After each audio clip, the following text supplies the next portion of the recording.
النهارده كان يوم من اكتر الايام المهمه بالنسبه لينا في هالة ترافل في السنه كلها. حياتي وحياتك. احنا عندنا هدف واحد بس النهارده يا شباب، هو ان احنا نتبسط.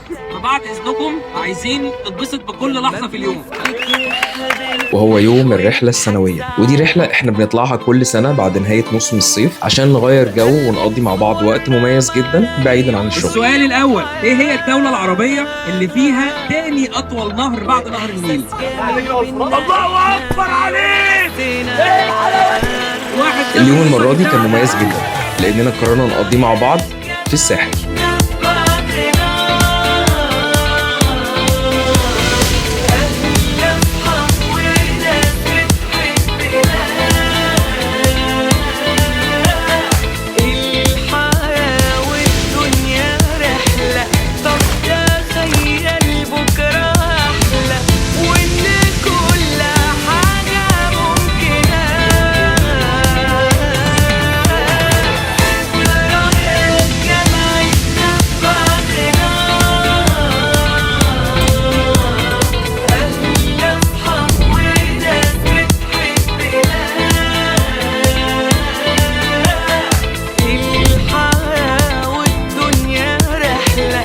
اول حاجه اتمنى ان الناس كلها تكون مبسوطه. الهدف الرئيسي اول حاجه ان احنا عايزين نكرم الناس اللي تعبت الشهر اللي فات، وواجبنا ودورنا ان احنا نكرم كل الناس اللي تعبت واجتهدت. جنود مجهوله اللي من غيرهم ما كناش هنبقى قادرين نطلع بالشكل اللي احنا طلعنا بيه ده في مطروح السنه دي. احب اشكر جدا استاذه ذكريات مستر محمد اسماعيل، بحب اشكره من كل قلبي.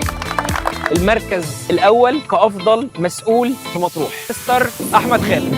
قصادك ولسه الطريق ما انتهاش، مليون لحظه توب سيلر مستر احمد عاطف. التوب فور معانا في المركز الاول استاذ محمود العبد، استاذ احمد فواز، استاذه ميرنا يا جماعه، استاذ تامر يا جماعه، ومعانا الموظف المثالي استاذه غاده. ويا جماعه الثلاثيه اللي استاذ احمد عاطف حققها ده شيء مش عادي ومش سهل، انك توصل وتنجح وتحقق حاجه وانك تقدر تستمر وتكمل في التحقيق. صدقوني دي حاجه ثانيه خالص، ودي بجد الاصعب. فاتمنى ان يوم زي ده يسيب دايما اثر ايجابي في حياه الناس، وعلى قد ما بنقدر ان احنا دايما بنحاول نسعد العملاء بتوعنا، على قد ما بنقدر ان احنا نسعد كل فرد في عيله هالة ترافل. وكالعاده اللحظات الحلوه بتخلص بسرعه، ولكنه كان يوم جميل جدا، وكل سنه واحنا دايما مع بعض ناجحين ومحققين كل اللي بنحلم بيه.